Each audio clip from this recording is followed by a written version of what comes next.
L'une des plus grandes voix de l'Afrique, Tikenja Fakoly. Dernier album s'appelle Le Monde est chaud et c'est surtout le plaisir d'applaudir Tikenja en tournée, Élysée-Montmartre à Paris et puis bientôt partout en France et puis Genève et puis le plaisir toujours de rencontrer le public, Tikenja. Merci, c'est toujours avec plaisir. Ouais. C'est quoi? C'est une vibration qui vient?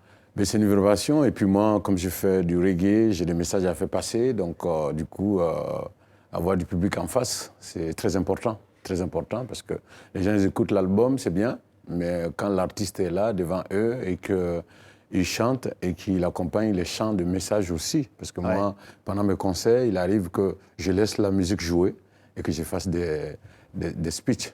Ouais, voilà, parler, des discours. de raconter, de dire par exemple « Le monde est chaud un titre du dernier album. Hein. Le monde est chaud, il y a urgence. Ouais. Et je pense que la planète nous parle tous les jours. La planète nous parle à travers les grandes canicules, les ouragans, les tempêtes. On voit comment la planète y réagit aujourd'hui. Ouais. Et donc je pense que c'est des choses qui doivent nous amener en tout cas à prendre conscience. Et c'est pourquoi j'ai dédié le titre de cet album-là au réchauffement climatique et j'ai consacré aussi 2 titres sur cet album. Regardez, Tikenja. Du réchauffement climatique, il ment avec aisance. C'est Pinocchio pathétique. Le monde est chaud, le monde est chaud, le monde est chaud. Le monde est chaud, le monde est chaud, le monde est chaud. Le monde est chaud. L'album de Tikenja, Le monde est chaud, avec soprano, et puis extraordinaire finalement musique reggae qui permet, associée aux instruments africains, au cœur de l'Afrique, de dire tant de choses.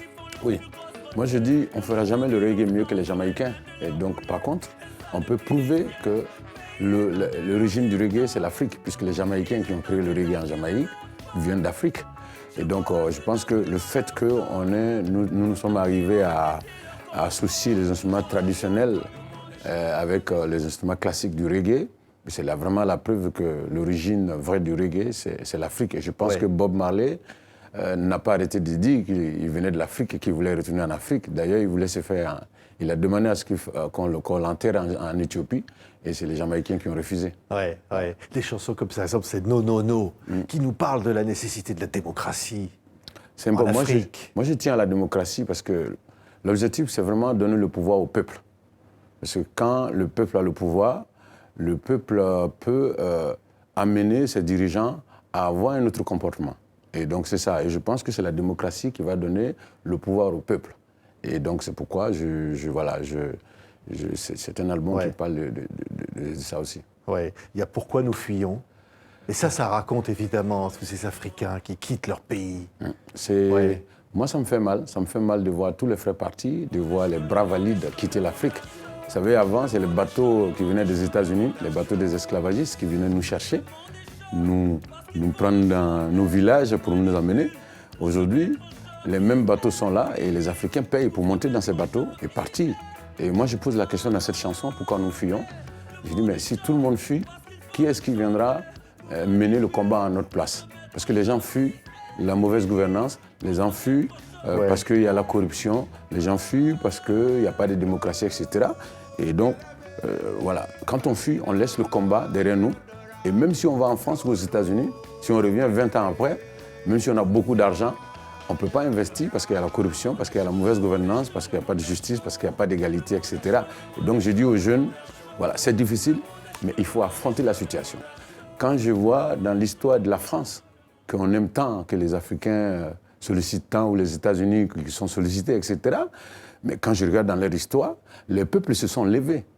Les peuples se sont levés ensemble dans l'unité et ils ont posé des conditions aux dirigeants et c'est pourquoi ces pays-là ont avancé, ils sont arrivés à ce niveau. Et je pense que si nous restons en Afrique et qu'on affronte la situation, nous pouvons amener nos dirigeants à changer de comportement et pour que l'Afrique puisse être ce paradis qu'on espère. Ouais. L'appel à la jeunesse, Tikenja, c'est aussi dire Dieu nous attend. C'est une chanson qui dit au fond, il faut aussi compter sur soi. Ah oui. C'est un message à la jeunesse. Ah oui, c'est un message à la jeunesse. Dieu nous attend. Vous savez, voilà, en Afrique, on est beaucoup croyants, donc chrétiens, musulmans. Il y en a beaucoup sur le continent africain. Moi, je suis musulman, pratiquant. Mais moi, ce que j'ai l'impression souvent, c'est qu'on laisse tout à Dieu. Il y a des problèmes, on dit non, ça va aller, Dieu est grand. Tout le monde sait que Dieu est grand, parce que quand on voit la planète qu'il a créée, il faut être grand pour créer cette planète. Mais j'ai l'habitude de dire aux Africains que Dieu, il est très occupé. Il a beaucoup d'enfants. Il a des enfants asiatiques, américains, européens, etc.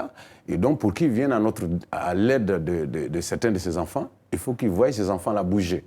Donc, si les Africains ne bougent pas et qu'on attend, on dit, bon, ça va aller, Dieu est grand, ça va aller. Dieu ne viendra jamais parce qu'il va dire, nous, on est tranquille. Il va dire qu'on est bien dans notre situation.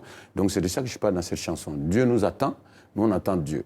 Le jour que les Africains vont se mettre ensemble dans leur pays, se mettre au-dessus des religions, des ethnies, mener les combats communs pour l'emploi, la santé, etc., alors Dieu, il viendra et il nous aidera et on va gagner la bataille. Ouais. Il y avait une chanson, je crois que c'était il y a 2-3 ans, qui s'appelait « Troisième dose ». Ben, celle-là, elle s'adressait à ces dirigeants africains qui ne veulent pas quitter le pouvoir. Oui, moi je suis un anti-troisième mandat parce que je trouve que le troisième mandat, ça bloque la nouvelle classe politique africaine. Voilà. Ça fait que c'est les mêmes qui sont là. Et si les mêmes sont là, c'est les mêmes trucs qui continuent. Et donc nous avons besoin de renouveler la classe politique. Je crois qu'il y a 10 ans en arrière, on n'aurait pas imaginé que Macron allait être là. Et il est jeune et donc du coup, voilà, je pense que le troisième mandat, ça bloque ça. Et puis il y a un risque aussi pour le troisième mandat. Ceux qui veulent faire le troisième mandat, ils sont très âgés. On dit, grâce à eux, il y a la stabilité, etc. Mais la stabilité d'un pays ne doit pas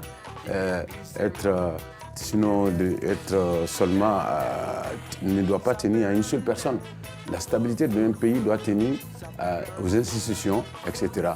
Et donc, voilà. Et donc, si vous gardez quelqu'un, parce que c'est grâce à lui qu'il y a la stabilité, ben, il est âgé, si un jour il part, je ne souhaite pas, mais si un jour il part, alors ça veut dire qu'il va falloir recommencer à zéro. Donc il faut mettre l'accent sur les institutions, il faut surtout renouveler la classe politique parce qu'il y a des gens qui ont des idées, mais qui ne peuvent pas émerger parce que les anciens sont encore là.